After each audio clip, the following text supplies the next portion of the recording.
Soybean তেল ও শিল্প গ্যাসের মূল্য বৃদ্ধির প্রতিবাদ জামায়াতের। এদিকে হাসনাতের সতর্ক বার্তা, বললেন সাবধান হয়ে যান।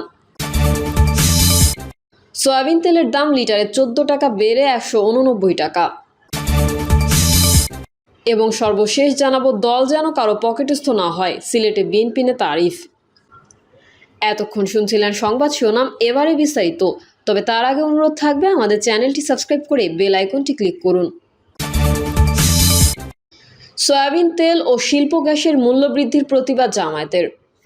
সয়াবিন তেলের মূল্য লিটার প্রতি 14 টাকা এবং নতুন শিল্পে গ্যাসের দাম প্রতি ইউনিট 33% বৃদ্ধির সিদ্ধান্ত অবিলম্বে প্রত্যাহারের আহ্বান জানিয়েছেন বাংলাদেশ জামায়াতে ইসলামীর সেক্রেটারি জেনারেল অধ্যাপক মিয়া গোলাম পরোয়ার। বিবৃতিতে অধ্যাপক মিয়া গোলাম পরোয়ার বলেছেন, গ্রাহক পর্যায়ে সয়াবিন তেলের মূল্য লিটার প্রতি 14 টাকা এবং নতুন শিল্পে গ্যাসের দাম প্রতি ইউনিট 33% বৃদ্ধির যে সিদ্ধান্ত সরকার গ্রহণ করেছে তা অযৌক্তিক। নতুন শিল্পে প্রতি ইউনিট গ্যাসের দাম 33% বৃদ্ধির ফলে নতুন শিল্পে প্রতি ইউনিট গ্যাসের মূল্য এখন 30 টাকার পরিবর্তে 40 টাকা পরিশোধ করতে হবে। সরকারের এই সিদ্ধান্ত নতুন শিল্প উদ্যোক্তাদের আশাহত করেছে। তিনি বলেন, 5 আগস্টের রাজনৈতিক পট পরিবর্তনের পরে দেশের অর্থনীতিতে সুবাতাস বইছে।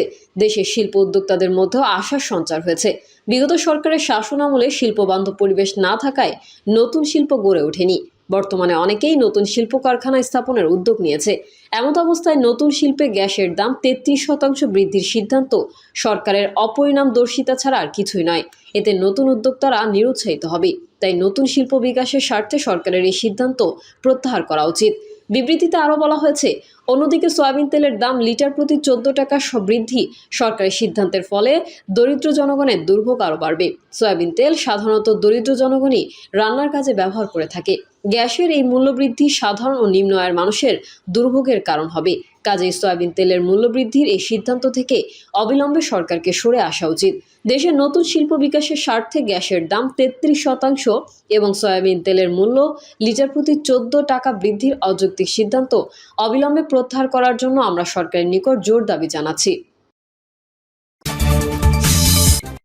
হাসনাতের সতর্ক বার্তা, বললেন সাবধান হয়ে যান। যারা কম্প্রোমাইজের রাজনীতি করছেন তাদের সতর্ক করেছেন জাতীয় নাগরিক পার্টির মুখ্য সংগঠক হাসনাত আব্দুল্লাহ। ফেসবুক পোস্টে হাসনাত আব্দুল্লাহ বলেন, যেদিন থেকে আমাদের আওয়ামী বিরোধী অবস্থান এবং কম্প্রোমাইজের রাজনীতির বিরোধিতাকে শিষ্টাচার বহির্ভূত বলা শুরু হয়েছে, সেদিন থেকেই আওয়ামী লীগের মিছিল বড় হতে শুরু করেছে। যারা কম্প্রোমাইজের রাজনীতি করছেন তাদের সতর্ক করে হাসনাত বলেন, অতি শিগগিরই আওয়ামী লীগ নিয়ে নতুন সিদ্ধান্তে আসুন, না হলে আপনারা করবেন কম্প্রোমাইজের রাজনীতি আর আমি করব শিষ্টাচার বহির্ভূত আচরণ। আমি শিষ্টাচার বহির্ভূত আচরণ শুরু করলে তিনি নিতে পারবেন না, সাবধান হয়ে যান। সয়াবিন তেলের দাম লিটারে 14 টাকা বেড়ে 189 টাকা। প্রতি লিটার বোতলজাত সয়াবিন তেলের দাম 14 টাকা বেড়ে 189 টাকা নির্ধারণ করা হয়েছে। এছাড়া খোলা তেলের লিটার 169 টাকা ও পাম তেলের লিটার নির্ধারণ করা হয়েছে 149 টাকা। মঙ্গলবার দুপুরে সচিবালয়ে বাণিজ্য মন্ত্রণালয়ের সম্মেলন কক্ষে ভোজ্য তেলের আমদানি ও সরবরাহ সহ সার্বিক বিষয়ে পর্যালোচনা সংক্রান্ত সভা শেষে সাংবাদিকদের এই কথা জানান বাণিজ্য উপদেষ্টা শেখ বসির উদ্দিন। এর আগে গত রোববার সয়াবিন তেলের দাম লিটারে 14 টাকা ও পাম তেলের দাম 12 টাকা বাড়ানোর ঘোষণা দেয় Bangladesh vegetable oil refiners and Vanaspati manufacturers association. সেই নির্ধারিত দাম মেনে নেওয়ার কথা জানায় বাণিজ্য মন্ত্রণালয়। এরই ধারাবাহিকতায় একদিন পরেই একই দাম ঘোষণা করে সরকার। বাণিজ্য সচিবের কক্ষে ভোজ্য তেলের ব্যবসায়ীদের সঙ্গে বৈঠক করার পর উপদেষ্টা বসির উদ্দিন সাংবাদিকদের ব্রিফিং করে দাম বাড়ানোর কথা জানান। তিনি জানান, নতুন দাম অনুযায়ী প্রতি লিটার বোতলজাত সয়াবিন তেল কিনতে খরচ করতে হবে 189 টাকা, যা আগে ছিল 175 টাকা। 5 লিটার সয়াবিন তেলের বোতলের নতুন দাম নির্ধারণ করা হয়েছে 922 টাকা, যা ছিল আগে 852 টাকা। বোতলজাত তেলের পাশাপাশি খোলা সয়াবিন ও পাম তেলের নতুন দাম হবে প্রতি লিটারে 169 টাকা, যা ছিল 157 টাকা। এর আগে ঈদের ছুটির পর 6 এপ্রিল ও 8 এপ্রিল তেলের দাম বৃদ্ধি নিয়ে 2 দফা বৈঠক করা হয়েছিল, তবে ওই সময় কোনো সিদ্ধান্ত হয়নি। এরপর ভোজ্য তেল উৎপাদনকারী প্রতিষ্ঠানগুলোর সংগঠন প্রতি লিটার সয়াবিন তেলের দাম 14 টাকা বাড়ানোর ঘোষণা দেয় 13 এপ্রিল। ওই বিজ্ঞপ্তিতে ঘোষণার পরপর থেকেই নতুন দর কার্যকর হবে জানায় সংগঠনটি। তবে এই ঘোষণার পরপরই বৈঠকের জন্য ডাকা হয় ব্যবসায়ীদের। বাণিজ্য মন্ত্রণালয় থেকে তলব করে চিঠি পাঠিয়ে টিকে মেঘনা সিটি গ্রুপের প্রতিনিধিদের ওই বৈঠকে উপস্থিত থাকার জন্য বলা হয়েছিল। চিঠি পাঠানো হয় ট্যারিফ কমিশনের চেয়ারম্যান এবং ভোজ্য তেল কারখানা মালিক সমিতির সভাপতির কাছেও। সেই অনুযায়ী আজ তৃতীয় দফায় বৈঠক হলো, যেই বৈঠকে ব্যবসায়ীদের দাবি মেনে দাম বাড়ানো হলো। Vegetable oil refiners and Vanaspati manufacture association এই দামটাই রোববার দিন প্রেস বিজ্ঞপ্তির মাধ্যমে হিসেবে গণমাধ্যমে দিয়েছে। তাহলে সরকারের সঙ্গে তাদের আগে কোনো যোগাযোগ হয়নি? এমন প্রশ্নের জবাবে বাণিজ্য উপদেষ্টা বলেন, এটা তারা করতে পারে না। তারা ট্যারিফ কমিশনে আবেদন করবেন, যেহেতু এটা নিত্যপণ্য হিসেবে স্বীকৃত, সরকারই এর দাম নির্ধারণ করে। ওনাদের এই কাগজের কোনো বেয়ারিং নাই।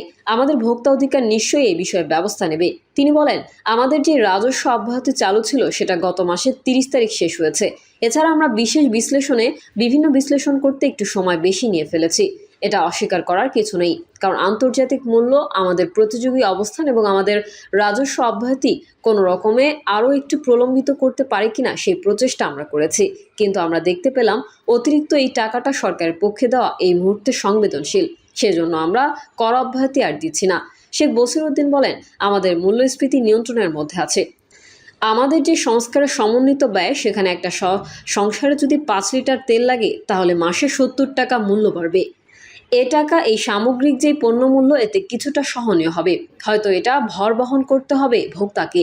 একটা পণ্যের মাসিক 70 টাকা বাড়বে বলে আমার ধারণা। যদি আমরা 1 লিটার তেল মাথাপিছু ধরে 5 জনের সংসারে 5 লিটার তেল হিসাব করি, বাজার নিয়ন্ত্রণে কি করা হবে জানতে চাইলে তিনি বলেন, গত রমজানে আমরা সবাই সমন্বিতভাবে কাজ করে বাজার স্থিতিশীল রাখার ব্যবস্থা করেছি। একই সঙ্গে সরবরাহ ব্যবস্থাকে উন্নত করার মাধ্যমে এই ব্যবস্থা করার চেষ্টা করেছি।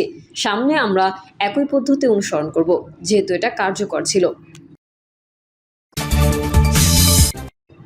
দল যেন কারো পকেটস্থ না হয়, সিলেটে বিএনপি নেতা আরিফ। বিএনপি চেয়ারপারসনের উপদেষ্টা ও সিলেট সিটি কর্পোরেশনের সাবেক মেয়র আরিফুল হক চৌধুরী বলেছেন, দল যেন কারো পকেটস্থ না হয়। নববর্ষে এটা আমাদের অঙ্গীকার করতে হবে। শুধু তারেক রহমানের জন্য আমরা বিএনপিকে ঐক্যবদ্ধ দেখতে চাই। দলের মধ্যে কোনো বিশৃঙ্খলা বরদাস্ত করা হবে না। তিনি বলেন, আওয়ামী ফ্যাসিবাদের দুঃশাসন যেন আবার কোনোভাবে দেশে আবির্ভাব না হয়, তাই সব ধরনের ষড়যন্ত্র, চক্রান্ত রোধে আমাদের সজাগ থাকতে হবে। যে কারণে এই মুহূর্তে দলীয় ঐক্য অত্যন্ত প্রয়োজন। নববর্ষের দীপ্ত শপথে সবাইকে ঐক্যবদ্ধ হয়ে আওয়ামী দোসরদের প্রতিহত করতে হবে। তাই দলের মধ্যে ঐক্য ফিরিয়ে আনতে হবে। এখন দলীয় ঐক্যের বড় প্রয়োজন। আরিফুল হক চৌধুরী আরও বলেন, বৈশাখী উৎসব আমাদের জাতীয় সংস্কৃতির অবিচ্ছেদ্য অংশ। এই উৎসব আত্মিক পরিশুদ্ধির মাধ্যমে সমাজের সম্প্রীতি, সংহতি ও মিলনের বার্তা পৌঁছে দেয়।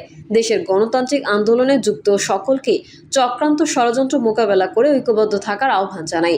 শোভাযাত্রা পূর্ব সমাবেশে সভাপতিত্ব করেন সিলেট জেলা বিএনপির সভাপতি আব্দুল কায়েম চৌধুরী। তিনি বলেন, ফ্যাসিবাদ মুক্ত গণতান্ত্রিক পরিবেশে মুক্ত সংস্কৃতি চর্চার দ্বার উন্মোচিত হয়েছে। বাংলাদেশি জাতীয়তাবাদ আমাদের জাতীয় পরিচয়ের মেরুদণ্ড, যা সকল জনগোষ্ঠীকে ঐক্যবদ্ধ করেছে। সিলেটবাসীর স্বতঃস্ফূর্ত অংশগ্রহণ এই উৎসবকে আরও বর্ণাঢ্য। বিশেষ অতিথির বক্তব্যে বিএনপির সহসাংগঠনিক সম্পাদক মিফতা সিদ্দিক বলেন, বাংলাদেশের সাম্প্রদায়িক সম্প্রীতি আমাদের গৌরবের বিষয়, যা আন্তর্জাতিক পরিসরে দেশের মর্যাদা বাড়িয়েছে।